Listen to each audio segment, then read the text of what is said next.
Welcome to BizBytes, brought to you by Com Together, helping businesses like yours build their brand through telling amazing stories to engage and grow audiences on multiple platforms. Well, hello everyone, and welcome to another episode of BizBytes. I'm really interested with my guest today, Evannah, because she is not someone that I actually know, which I always love about this podcast. It's a great opportunity for me to get to know people at the same time as all of you listening are getting to know the guests as well. And what I do know is she's very much in the sustainability space. And there's a lot of things that I know in business we need to learn about these days in that area. So I'm really interested to hear more about it.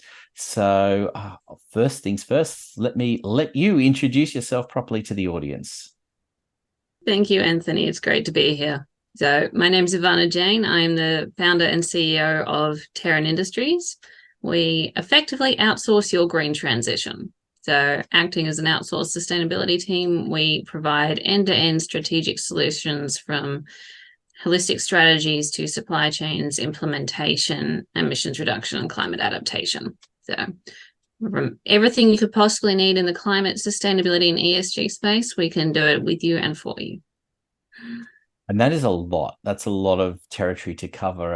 And I'm really fascinated by this area because it's obviously a growing area of concern in two respects. I mean, there's the obvious growing area of concern that we should be doing the right thing for the environment in lots of ways, but there's also the growing area of concern for business in needing to react, because it's not something that can as easily be ignored as perhaps many would have done in the past. Yeah, absolutely. And there's a lot of new regulations coming in. Unfortunately, a lot of people still see it as a tick the box if they're not already the forward-thinking, ethically to reduce their environmental footprint type of personality, which is fine. The world spins itself on having different personalities. It'd be boring if we're all the same.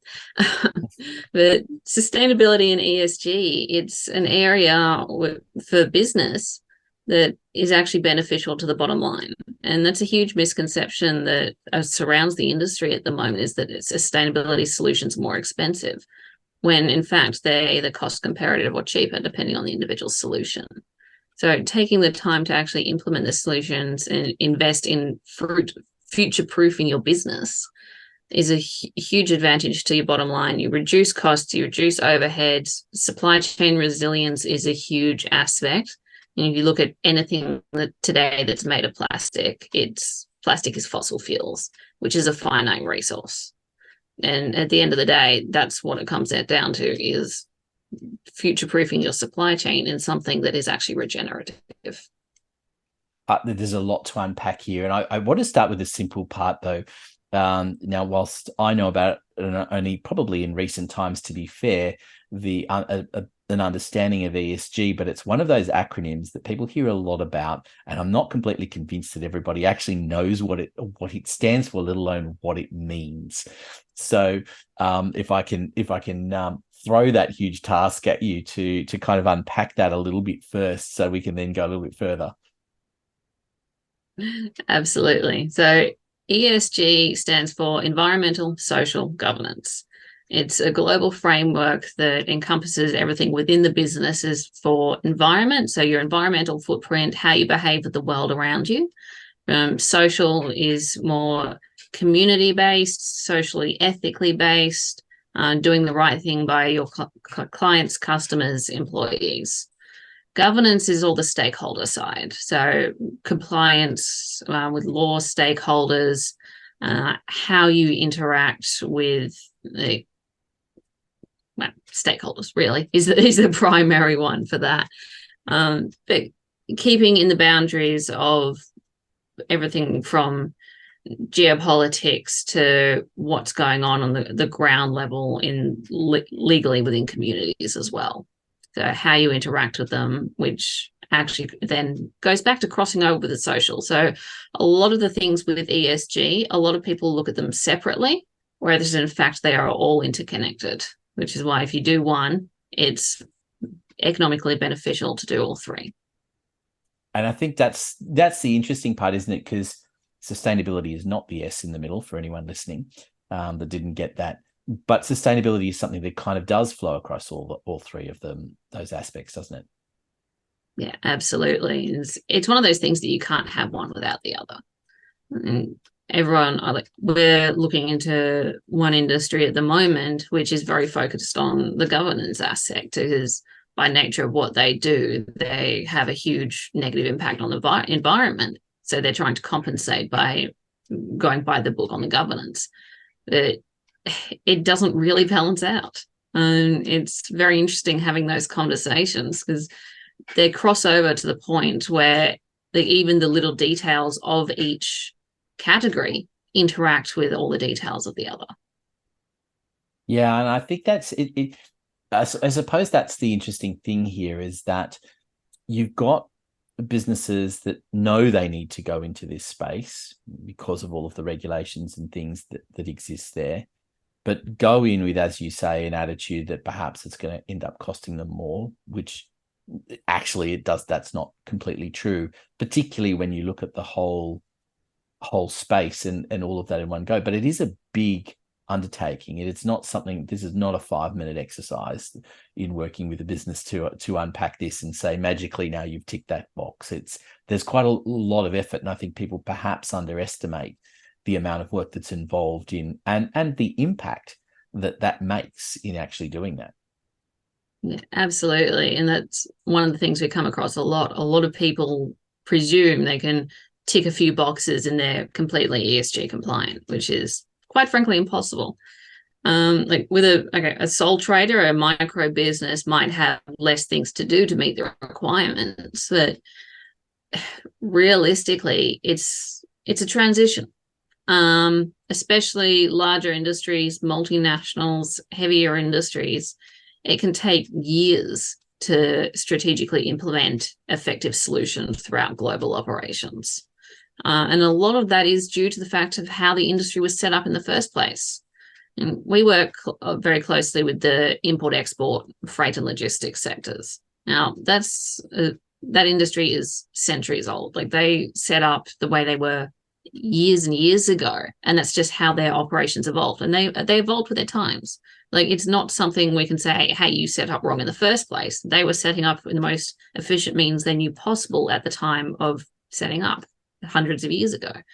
And that's no fault of their own. I mean, we can't turn around and blame our ancestors for being a product of their times. I mean, that makes no sense. But it really comes down to adapting with the time and implementing new technologies as they come out.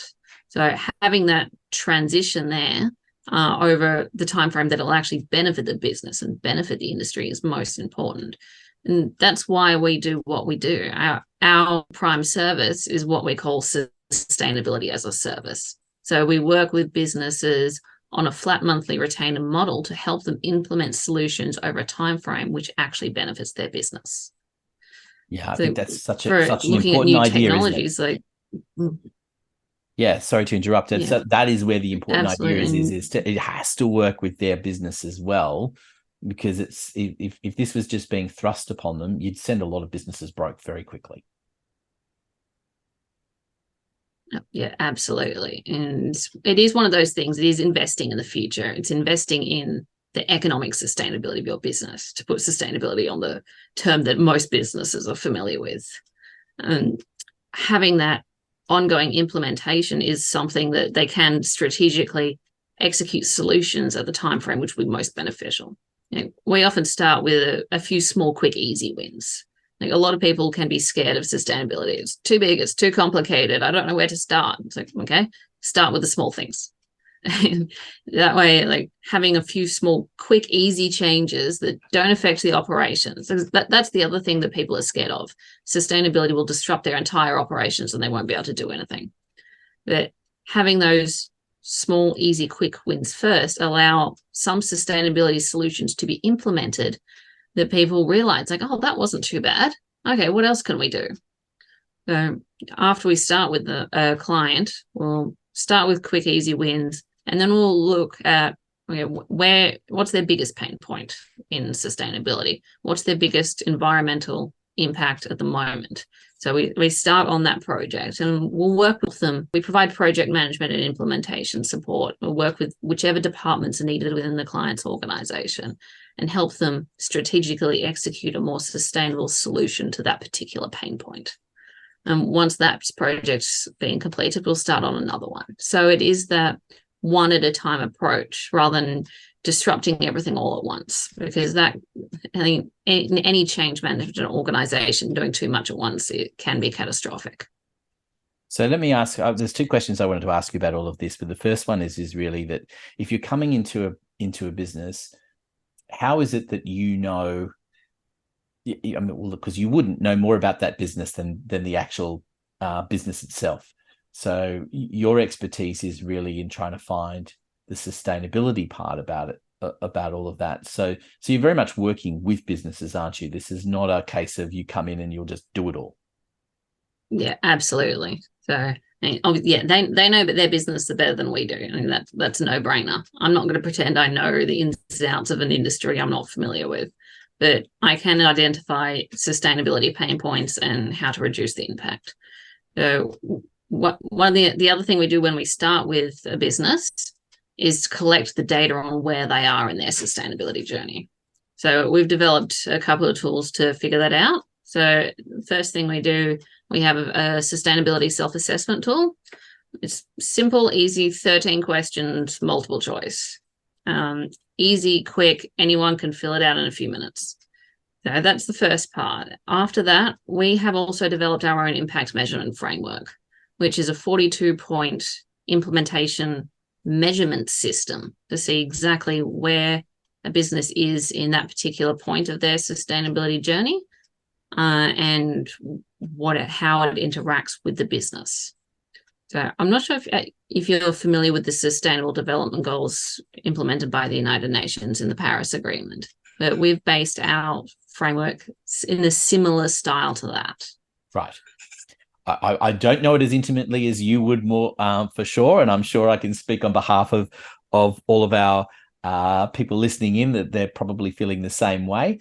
But certainly, I mean, the principle of basing it on something that's been sanctioned by the UN is a solid foundation from which to begin on.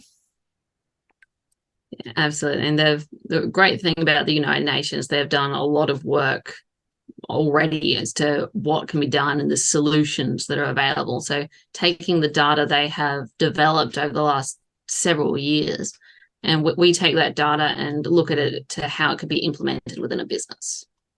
Yes, absolutely. Now, I wanted to ask you as well, because I guess we've been talking largely about bigger businesses employing lots of people and potentially even global businesses. And the obvious thing with a lot of this stuff is that it is really geared particularly around businesses where they are having an impact in producing materials and things that have an impact on the environment. But what about the other extreme? I mean, because you mentioned sole traders as well.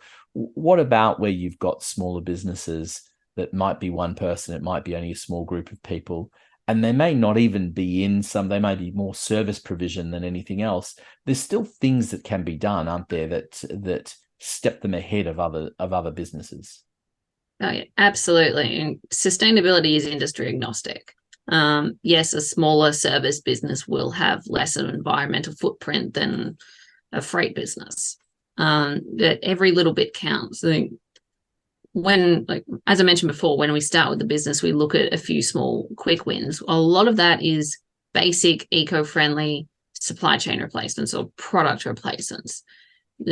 Look around on your desk at the moment. The pens you have on your desk are probably made of plastic. I'm looking around, and people can't tell that because but yes, I'm looking around and I can absolutely see lots of plastic sitting here. So totally. Yeah, I can guarantee you we can find an eco-friendly alternative to every plastic item on your desk. Yeah, and even that alone is such an amazing thing to be thinking about, because we all, I guess we're all involved in things and buying it's the little things that we buy every day. Like you said, it's pens, when we order the pens, do we think about that? And I guess even that process of making that easier and something that is top of mind to think about, that in itself can make a huge difference when you multiply that by the number of businesses that exist alone. Yeah, absolutely. Like, no step is too small. No one action is too small. There's always a quick little easy win that you can do. And we like to think of sustainability as climbing a ladder. So one step at a time. Like, you do take the first step, like swap over your pens, take the second step. Like, digital business cards are an amazing little gadget. 92% of business cards end up in landfill. So with a digital one, your details can go straight to your client's phone. It's little things like that. Yeah, it is, and that is it. And I think I'm a certainly and listeners will be familiar that I've mentioned this before, that my business was based on the idea that you can change the world by doing it one person at a time, and we enable other businesses to help them be able to do that. And you're very much in a similar kind of mold in that respect. And it is those little decisions which make a huge difference when you multiply them. And it's funny because I think that most of us think, oh, surely that can't make much of a difference. But I always imagine back to the days when banks used to charge there was a 1 or 2 cent charge every transaction for something, and no one used to worry much about it because it's just 1 or 2 cents, who cares, right? But that 1 or 2 cents multiplied by the hundreds of thousands of transactions being made on a daily basis suddenly becomes huge amounts of money over a year. And it's much the same idea as that. Those little bits and pieces can make a big difference. And I think, I guess that's the question is with someone in a smaller business like that, are there easy ways to implement those things themselves? Do they need someone like you to come on board and do that? What's the best way of attacking that for those businesses? I mean, anyone can do it themselves if they've got the time to look into it. The advantage of businesses like ours is we've already done all the research. We know what's available. We know what their prices are. We know the best solution for your business. So once we sit down and get to know you, we get a feel of where you are in your business, what aspects you need, what supply chain issues you have. Even a one-man's service provider, they've got some supply chain. Even if it's business cards, notepads, rewritable notepads are another huge, amazing gadget out there, which can save hundreds, thousands of people notepads every day. So it's having that. So we save businesses time they would spend researching, time they would spend implementing, time they would spend economizing. We already know the prices. We can have that information to you extremely quickly.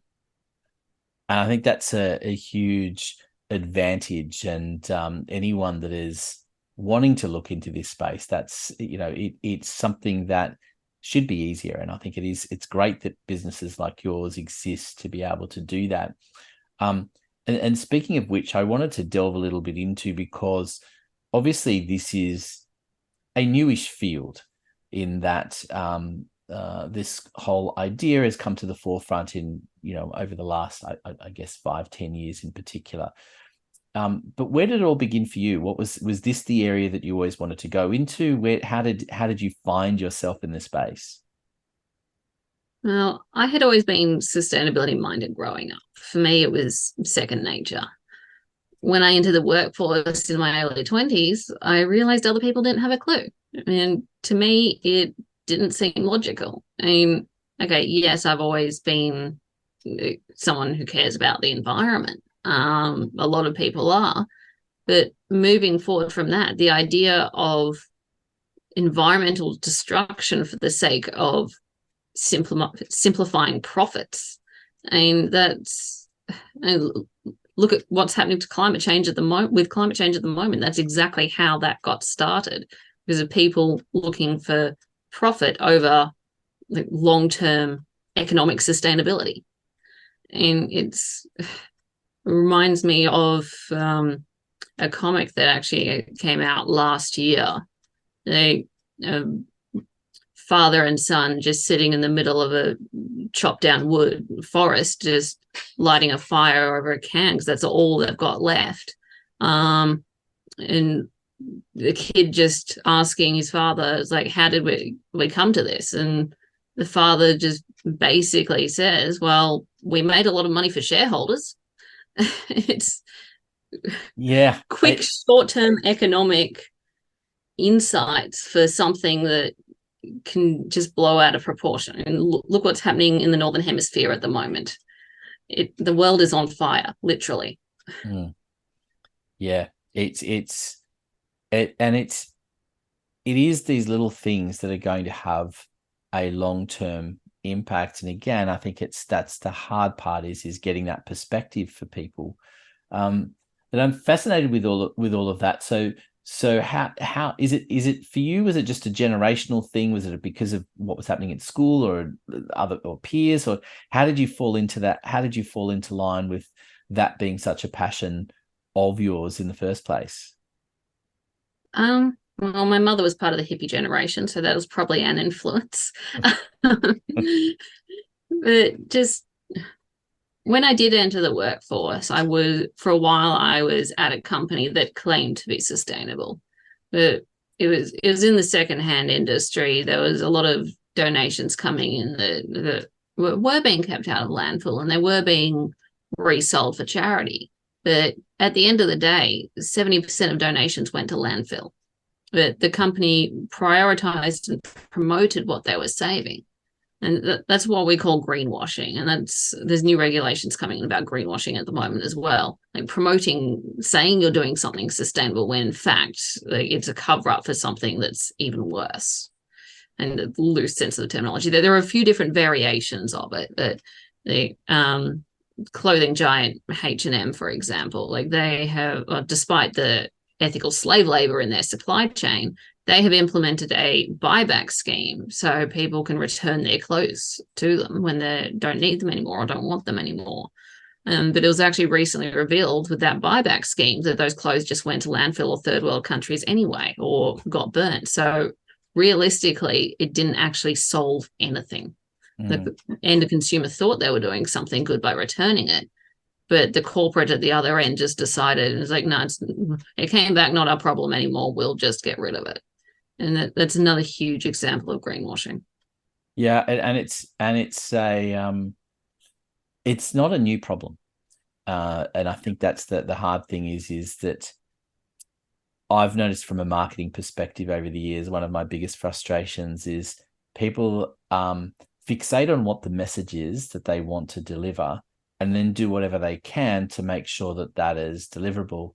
I know of one business, and I won't name them, who do advertise a lot about their success rate. But I know that if you walk in the front door and you don't meet their criteria, they won't take the appointment, so it doesn't actually officially land on their books.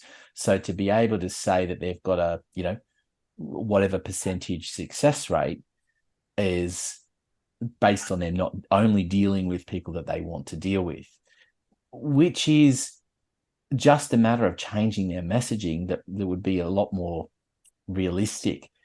But it's much easier to say that. And I think this is exactly what you're talking about with the greenwashing is that people start off with a message that they want to deliver and do whatever they can to make sure that message is okay. And, we're unfortunately, we're littered with that in media and things as well, that it's too often that we don't delve a little deeper. We get fixated on a core message that may not be grounded in a reality. And I think the other great example of that is pick any election.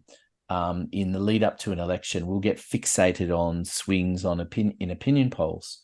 And there's been a 2% swing this way or that way. And when you look at the margin for error, and I don't claim to be a mathematician, I'm far from it, but you talk to anyone that is, and you look at the margin for error and you go, there's nothing to report here. There's just nothing there. And yet we get fixated on these things. And I think, again, it's the case of the messaging that comes across. And it's endlessly fascinating about how different industries respond to different things. One industry, of course, is the petrol industry, where we're fixated on the shifts in prices by cents on a day-to-day basis. There's no other industry that we have such a public view on. And I remember years ago that, there were people, and I'm sure they still do, that will drive a certain distance in order to get filled up at a cheaper rate. And when you actually work out how much they're saving per year versus how much they've actually spent on the drive, and not let alone the damage to the environment, it just doesn't add up. And yet people do it all the time. So I guess that's that's one other question that I wanted to ask you. How do you shift people's opinion that they need to focus on this? Because yes, there's government legislation which forces you to do a certain amount, but that's, as you say, doesn't impact everyone. The small businesses out there that are service providers are not really being forced to do anything, and it's whether they care or don't care that governs it. But how do you actually make everyone care?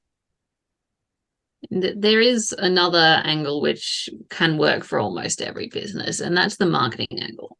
Like, while it can often lead to accidental greenwashing, a lot of what's out there, 88% of consumers will specifically choose environmental sustainable companies to buy from.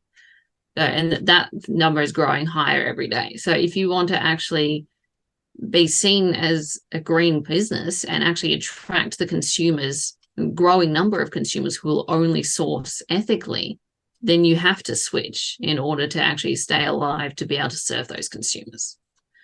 Yeah, I think the marketing message is the marketing message is so important, and I think that's one of the interesting things. And I've been doing a little bit of work behind the scenes with someone who is very much in the ESG space, in a different area to what you're in. But what has fascinated, the reason why I'm working with him is because it's fascinating to me that even those that are going through and doing all of these things are not as necessarily marketing it. And they're even, and if they are, they're waiting till they get to the end. And as you say, it could be a 5 or 10 year process before they can make the shifts that they need to make. That's a lot of time by not delivering any messages about the good work and important work that you are doing. Because I think there is this idea that either we can say that we've got it solved, or we don't say anything. But there is a lot to be said about staying one step ahead and being very vocal about what you're doing. And it's such a great story to tell that, that's, I love work, personally love working with those businesses that have got those stories to tell, that are prepared to get out there and do it. And we can help facilitate that delivery of messaging, because there are some great stories out there, and it doesn't have to be all done before you can tell them. Yeah, absolutely. And that reflects a lot with what we do when it comes to emerging technologies as well. Like, the best solution might not be available today, but if your consumers or your buyers can see that you're actually trying to make an impact, you're still a step ahead of your competitor. Like, even if the perfect solution isn't there yet, you're still further ahead, and you're further ahead as well to be able to get the next generation of sustainable technology before your competitor does. And that alone is a huge marketing advantage. Absolutely. And I think that, it started off with people sort of putting a little footer on the bottom of the emails about something that they were doing. And I think nobody ever looks at those. I mean, let's be realistic. We all get way too many emails to be bothering reading what's in the footer. Now, in saying that, I definitely put things in the footer of my emails, and I'm sure everybody listening in is doing exactly the same. And I'm not saying don't do it, because the odd person will read it. But if that's the only message you're delivering around your contribution as far as the environment, sustainability, etc., is concerned, then you're missing a trick. There's more to be said, and there's more opportunity to attract those people that really value that. And if you think that people don't value it, that it's just a small percentage of people, then you're definitely missing a trick, right? Because it's not just I think that this idea that this was a very, generation based thing, and that the older generations don't care is a misnomer. Yeah, absolutely. I know, like, there's plenty of people out there that's, oh, I'm doing this for my grandkids, or I'm doing it for my kids. Like, want to be able to make an impact. Like, the people that aren't doing anything, history will remember them poorly, and history will name them, and that's no argument there. I mean, that's going to be fact one day. Now, that's going to come down to what personal legacy you want to leave, not only for your family, but for the history books. Do you want to be seen as someone who's on the wrong side of history, or do you want to actually make an impact and help stop climate change? I love all of that. And I know we could talk for ages more about all this because there's so many big issues. But there's one final question that I want to ask you that I do like to ask my guests traditionally on the program, is about that aha moment that people have when they start working with you. And when does that happen for you, and what is that kind of moment? Because I think I always believe that those moments, if people got them and understood that they were going to have those moments, that they're more likely to sign up today. And so where do you think that the lights switch on for them? I think when most people realize that sustainability doesn't have to be complicated. A lot of people see it as this thing that's too hard, too far out, too far away, but we simplify it. And one thing we've always said is, like, you focus on your business, we'll take care of your sustainability. I love that. That is a great way to end this most fascinating discussion. As we always do, we're going to include lots of information in the show notes about how to reach out to you and to find out more about all of the opportunities that people have to work with you. Thank you so much for the endless amount of information that you've given across there. And I think if we can encourage, one or two more businesses just to reach out and to do their little part, even if it is as simple as buying the right pens next time around, that makes a huge difference. And if you can do that, then you start down that process. I think that's a huge win, and something that hopefully we can get out of this podcast. And so if anyone does that, don't forget to drop us a message and let us know, because that some of those little things are just as important as some of the big ones. Absolutely. Thank you very much. All right. Thank you, everyone, for joining us, and stay tuned soon for the next episode of BizBytes. BizBytes is brought to you by ComTogether for all your marketing needs, so you can build your brand, engage audiences on multiple platforms. Go to comtogether.com.au, follow the links to book an appointment for a free consultation.